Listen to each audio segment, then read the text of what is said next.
Hi, everyone. Welcome to Inside Gators Basketball with Todd Golden, presented by UF Health. With the head coach, Todd Golden, I'm Sean Kelley.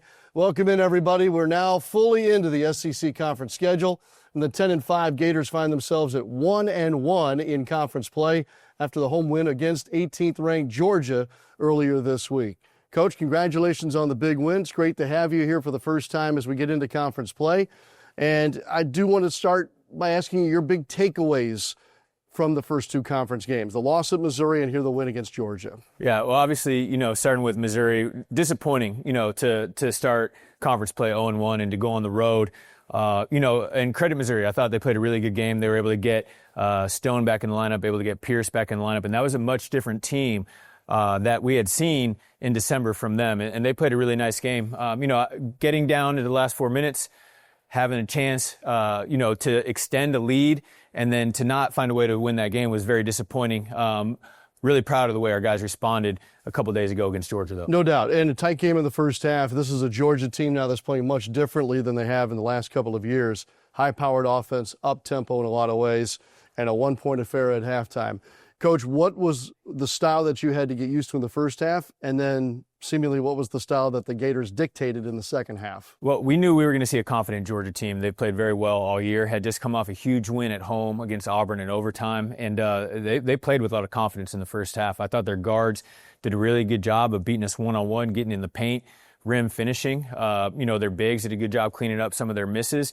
And we got off to a pretty good start. Got a 9-point lead, and then Georgia kept climbing and fighting back to make it a 1-point lead at halftime. And then I thought, really good job by our group, looking at themselves in the mirror at halftime and realizing this was an opportunity to really show what we're capable of. And I thought we came out in the second half and defended and rebounded about as well as we have all year. No doubt. The stars for the Gators were the stars. Hauk and Condon both had 21 points. Hauk added another double-double to his soon-to-be All-American resume right now. And then there was the bench guys, Coach. You played 3 off of your bench. Seemingly they all played to each their own strengths and had an impact in the game. Yeah, it was the first time in a while we feel like we've gotten a great contribution, from all 3 guys that played. I thought Micah had his best game defensively in a really long time, played with great physicality, cleaned up the glass, protected the rim really well. Irby came in and gave us a big lift with those 3 three-pointers. The 2 in the second half were daggers and gave us a really good opportunity to extend the lead.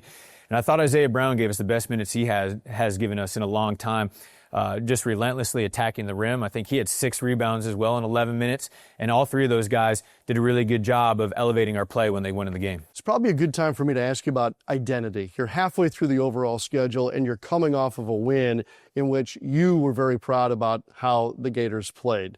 So what is this team's identity right now, good and bad? Well, I think when we're at our best, we're defending and rebounding with a lot of passion. Our defense has to be a little bit of a kickstarter for our offense because when we guard and get clean rebounds, we can really get out in transition and run, and that's when we're at our best. I think, in the Missouri game, we did not do that well enough, and we had to play against a set defense, whether it was man or zone, and it's just really hard in this league to be efficient playing that way. So if we can really continue to buy into being the grittier, tougher, even at times uglier team, it's going to be something that's really beneficial for us over these next couple months. I don't want to put the word ugly on the shooting, but it is ugly from three-point in the fact that the number is the lowest three-point percentage amongst the Power 4 teams.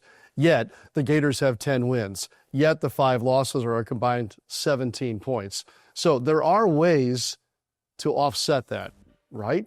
We did the other night, and I think that's what this team again has to continue to buy into, and I think they've done a good job that way. But we want to make sure our floor is really high. In games where we shoot the ball well, we want to be able to run teams out of the gym, but we also need to be able to beat teams comfortably when we don't, and to beat Georgia by 15 points when we only made 6 or 7 threes under 27% from 3 was a really good step in the right direction that way. We should note the Gators guards. Boogie Flan got downhill in the second half, scored all of his points in the second half, and he's finding his strengths now as one of the Gators guards. Xavier Lee has been putting up double-figure numbers in now the majority of his last 6-7 games.